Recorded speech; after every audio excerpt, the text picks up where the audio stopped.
बघू थांबा थांबा थांबा भाऊजी थांबा थांबा थांबा काय करा आणि हो का होत झोपला साहेब कस काय हे वीज पडली बैलावर हो का आता कष्ट कवा? आता शुक्रवारी कालच्या शुक्रवारी पडली तर हो का आम्ही आहोत झोपला आता कसं करा या गोष्टीचं.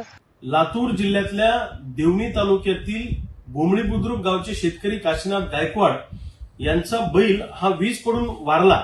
नंतर त्यांच्याकडे बैल घेण्याची ऐपत नसल्यामुळं त्यांनी स्वतःच्या पत्नीला अवताला झुंपलं बैलासारखं आणि शेती मशागत केली. ही घटना ज्यावेळी आमच्यापर्यंत आली त्यावेळी अक्षरशः डोळ्यात पाणी आलं आणि महाराष्ट्राची मान शर्मेनं खाली गेली. लक्षात ठेवा, कुठलं छत्रपतींचं राज्य तुम्ही चालवताय, कुठलं सरकार तुम्ही चालवताय, हे सरकारी व्यवस्थेचं अपयश आहे, सरकारचं अपयश आहे. कारण एका बाजूला शेतीमालाला भाव द्यायचा नाही, उत्पादन खर्च जास्त आणि भाव त्याच्यापेक्षा कमी, शेतकरी कर्जबाजारी झाला आणि म्हणून एक बैल घेण्याची सुद्धा ऐपत आता शेतकऱ्यांकडे राहिली नाही. ही महाराष्ट्रातल्या शेतकऱ्यांची परिस्थिती आहे. काशीनाथ गायकवाड यांचा व्हिडिओ पाहून अक्षरशः मनामध्ये कालवा झाली, पोटात गोळा उठला. ही परिस्थिती आपण जी आलेली महाराष्ट्रामध्ये, कुठल्या दिशेनं महाराष्ट्राचं सरकार महाराष्ट्राला घेऊन निघालेलं आहे.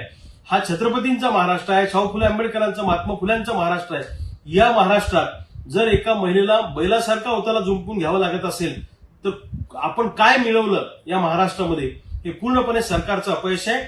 आता आम्ही ठरवलंय, क्रांतिकारी शेतकरी संघटना या शेतकऱ्याच्या पाठीशी खंबीरपणे उभी आहे.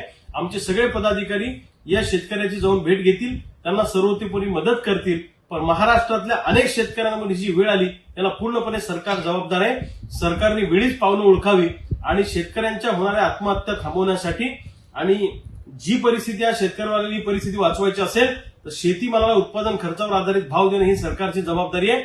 अन्यथा महाराष्ट्रातले शेतकऱ्यांची पोरं शहीद भगतसिंगाचा अवतार घेऊन या सरकारला येणाऱ्या काळामध्ये जा विचारतील.